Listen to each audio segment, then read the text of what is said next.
도시는 이미 수십 년째 두 가문의 피비린내 나는 증오로 얼룩져 있었습니다.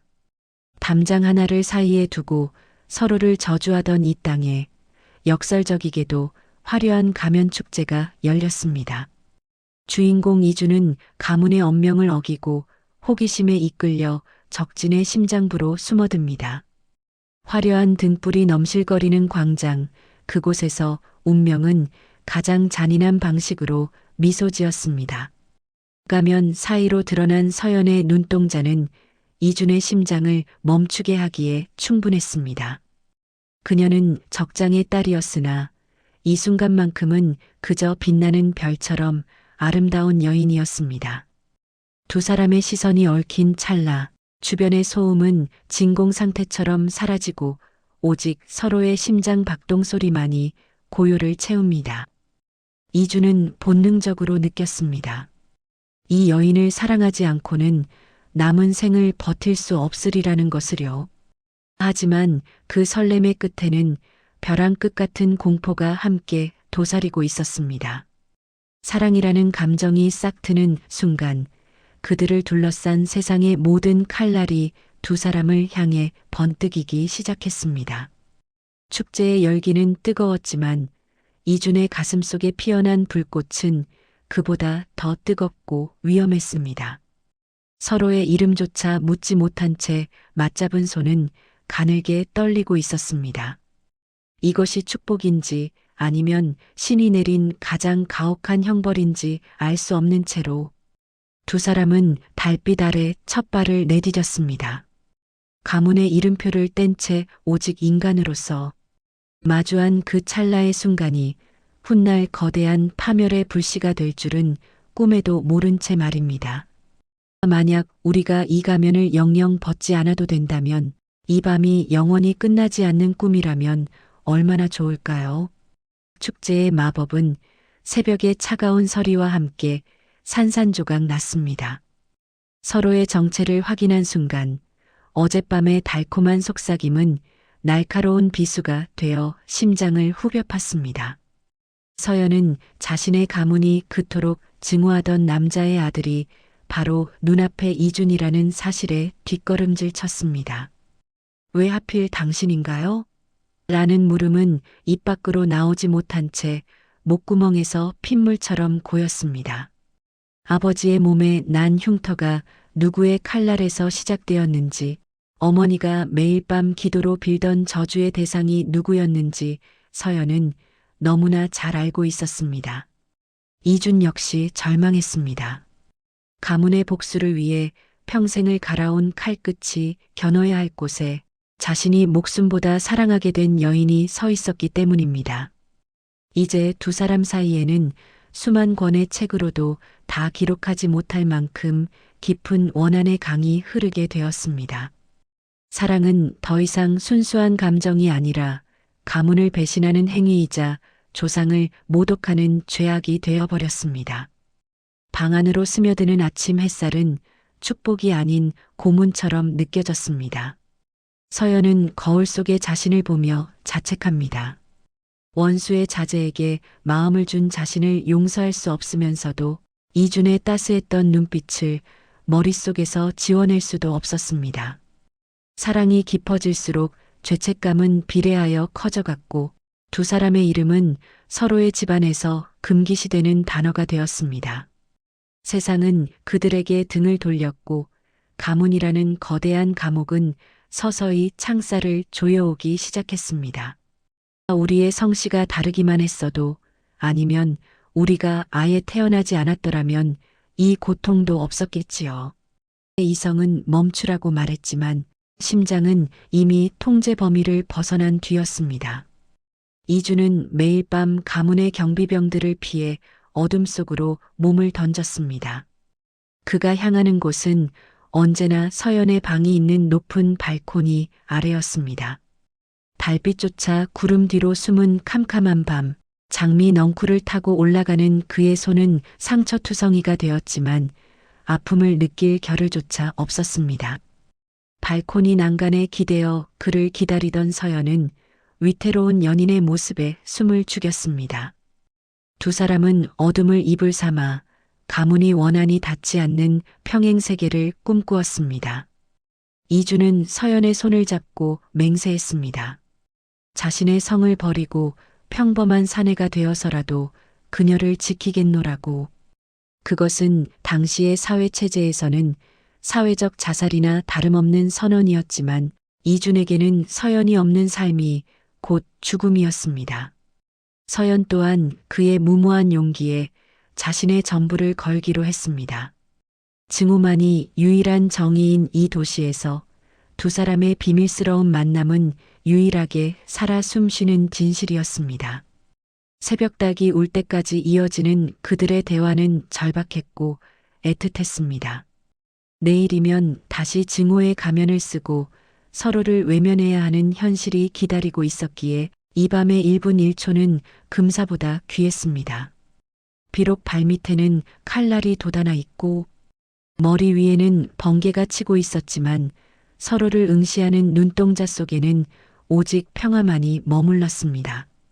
하지만 그 고요한 평화는 폭풍 전야의 적막과도 같았습니다. 달님께 맹세하지 마세요. 달은 매달 변하니까요. 차라리 당신의 심장에 저를 새겨주세요. 멈추지 않을 사랑으로요. 운명은 결코 연인들의 편이 아니었습니다. 뜨거운 태양이 내리쬐던 어느 오후 광장에서는 다시 한번 피의 참극이 벌어졌습니다. 사소한 시비로 시작된 가문 간의 싸움은 걷잡을 수 없이 번졌고 이준의 가장 절친한 친구가 서연의 오라버니 칼에 쓰러지고 말았습니다. 분노와 명예라는 이름의 괴물이 이준을 잠식했습니다. 그는 친구의 시신 앞에서 절규하며 칼을 뽑아들었습니다. 자신이 죽여야 할 상대가 사랑하는 서연의 혈육이라는 사실을 알면서도 가문의 무게는 그의 팔을 움직이게 만들었습니다. 결국 치열한 검투 끝에 서연의 오라버니는 차가운 바닥에 쓰러졌고 이준의 손은 붉은 피로 물들었습니다. 그 광경을 목격한 도시 사람들은 경악했고 이준은 그 순간 자신이 서연에게로 가는 모든 길을 스스로 끊어버렸음을 깨달았습니다. 사랑하는 여인의 오빠를 죽인 살인자. 이제 그들의 사랑은 비극을 넘어 불가능의 영역으로 들어섰습니다. 광장에 흐르는 정적은 그 어떤 비명보다 날카롭게 이준의 고막을 찔렀습니다. 그는 유배령을 선고받고 도시에서 쫓겨날 처지에 놓였지만 신체적 추방보다 더 아픈 것은 서연의 가슴에 지울 수 없는 대못을 박았다는 사실이었습니다. 핏빛으로 물든 광장에서 이준은 하늘을 우러러 울부짖었습니다. 왜 신은 자신들에게 사랑을 허락하고 동시에 서로를 죽여야 하는 운명을 주었는지 묻고 싶었습니다. 하지만 하늘은 아무런 대답도 없이 뜨거운 볕만을 내리쬐 뿐이었습니다. 나는 운명의 놀이개인가. 사랑을 얻으려 할수록 내 손에는 피가 묻고 영혼은 구렁텅이로 빠지는구나. 오라버니의 죽음과 연인의 추방 소식을 접한 서연은 실신했습니다. 가문에서는 그녀를 강제로 다른 지방과 정략 결혼시키려 서둘렀습니다. 퇴로가 차단된 서연은 절망적인 결단을 내립니다. 그녀는 은밀히 전해 내려오는 비약의 힘을 빌리기로 했습니다.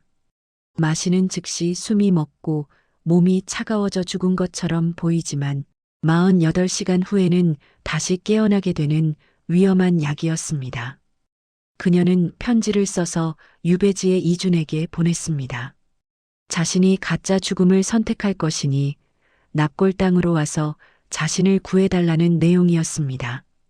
서연은 떨리는 손으로 약병을 들었습니다.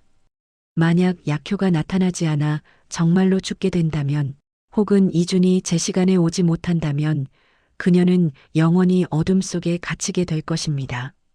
하지만 원치 않는 남자와 혼인하여 가문의 인형으로 사느니 사랑을 위해 도박을 거는 편이 낫다고 생각했습니다. 그녀는 마지막으로 이준의 이름을 나직이 읊조린 뒤 약을 들이켰습니다.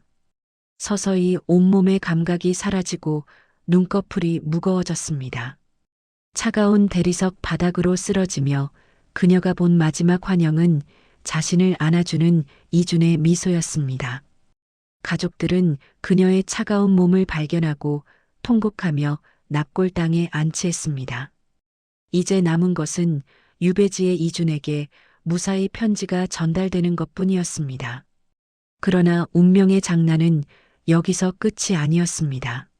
이 약이 내 생명을 앗아갈지 아니면 새로운 삶을 줄지 모르겠습니다. 하지만 당신을 다시 볼 수만 있다면 지옥이라도 가겠습니다. 세상에서 가장 잔인한 것은 우연이라는 이름의 비극입니다.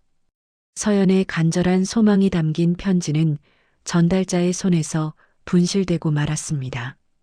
대신 이준의 귀에 들어온 것은 서연이 갑작스러운 슬픔을 이기지 못해 스스로 목숨을 끊었다는 비보뿐이었습니다.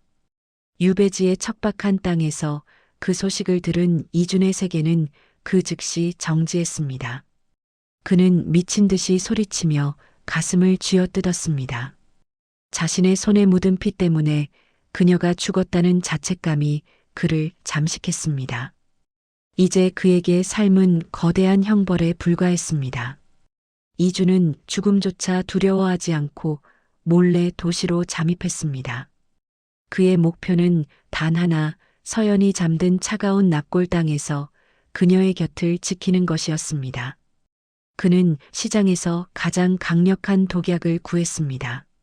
그녀 없는 세상에서 홀로 숨을 쉬는 것은 고귀한 그녀에 대한 모독이라고 생각했기 때문입니다. 어둠을 틈타 삼엄한 경비를 뚫고 그녀의 가문 납골당에 도착한 이준은 하얀 소복을 입고 잠든 서연을 마주했습니다. 그녀의 얼굴은 죽었다고 믿기지 않을 만큼 평온하고 아름다웠습니다. 이준은 차가운 그녀의 손에 입을 맞추며 오열했습니다. 자신이 조금만 더 강했더라면, 우리가 조금만 더 용감했더라면, 결과가 달라졌을까 하는 무의미한 질문을 던지며 그는 약병을 열었습니다. 죽음만이 두 가문이 원한에서 벗어나 오롯이 하나가 될 수 있는 유일한 탈출구라고 확신한 그는 한 방울의 망설임도 없이 독약을 마셨습니다. 대사 당신을 두고 혼자 살려 했던 나를 용서하세요. 이제 곧 당신 곁으로 갑니다. 저 세상에서는 누구도 우리를 방해하지 못할 거예요. 약 기운이 퍼지며 이준의 시야가 흐려질 무렵 기적 같은, 아니 저주 같은 일이 벌어졌습니다. 약효가 닿은 서연의 손가락이 미세하게 떨리기 시작한 것입니다. 그녀는 깊은 잠에서 깨어나 가쁜 숨을 몰아쉬며 눈을 떴습니다.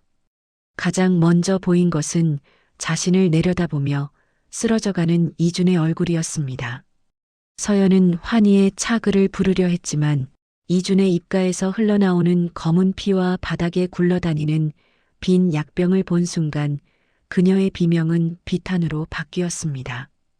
이준은 마지막 힘을 다해 서연의 얼굴을 어루만졌습니다. 그녀가 살아있다는 기쁨과 자신은 이제 떠나야 한다는 절망이 교차하는 잔인한 찰나였습니다. 당신이 살아있었군요. 이준은 그 한마디를 남기고 서연의 품 안에서 영원히 숨을 거두었습니다. 단 1분 혹은 단 몇 초만 일찍 서연이 깨어났더라면 바뀔 수 있었던 운명이었습니다. 서연은 식어가는 이준의 몸을 끌어안고 절규했습니다. 자신을 구하러 온 연인을 자신의 계획이 죽였다는 사실에 그녀의 정신은 조각조각 부서졌습니다. 남겨진 자의 고통은 죽은 자의 평온보다 수만 배는 무거웠습니다. 그녀는 이준의 허리춤에 있던 단검을 꺼내 들었습니다. 그가 없는 세상은 그저 차가운 돌덩어리에 불과했습니다. 그녀는 주저없이 자신의 심장을 향해 칼날을 꽂았습니다.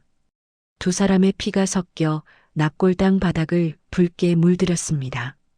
죽음 속에서야 비로소 그들은 그 누구의 방해도 받지 않는 완벽한 합의를 이루었습니다. 대사가지 마세요. 제가 여기 있어요. 아, 신이시여, 왜 우리에게 이런 가혹한 장난을 치시는 겁니까? 다음 날 아침, 싸늘한 주검이 되어 엉겨붙어 있는 두 연인을 발견한 양 가문의 사람들은 큰 충격에 빠졌습니다. 자식들의 목숨을 앗아간 것은 상대 가문의 칼날이 아니라 바로 자신들이 수십 년간 고집해온 증오였다는 사실을 그제야 깨달았습니다. 서연의 아버지는 딸의 차가운 손을 잡고 통곡했고 이준의 가문 사람들 역시 복수라는 이름의 허망함을 뼈저리게 느꼈습니다. 아이들의 선열이 낭자한 납골당에서 두 가문은 처음으로 서로를 향해 칼을 내리는 대신 손을 맞잡았습니다. 그토록 많은 피를 흘리고 나서야 얻은 평화는 너무나도 값비싸고 슬픈 것이었습니다. 도시는 큰 슬픔에 잠겼고 사람들은 이 비극적인 연인을 기리기 위해 두 사람의 동상을 세웠습니다.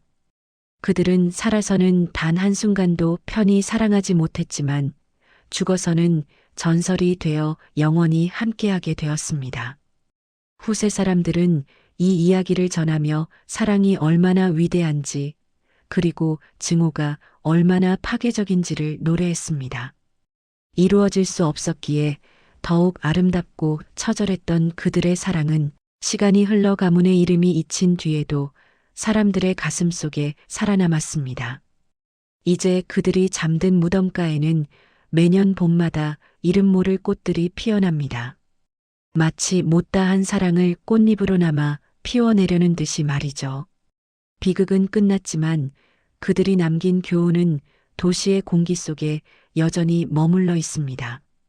사랑은 죽음보다 강하고 그 어떤 원한도 진실한 마음을 이길 수 없다는 것을요. 보시오. 우리의 어리석음이 가장 순수한 영혼들을 삼켰소. 이제 이 피의 대물림을 여기서 끝냅시다. 구독자 여러분, 한편의 긴 꿈을 꾼 것 같은 비극적인 사랑 이야기 어떻게 보셨나요? 엇갈린 운명 속에서 끝내 죽음을 선택해야 했던 두 남녀의 모습이 가슴을 먹먹하게 만듭니다.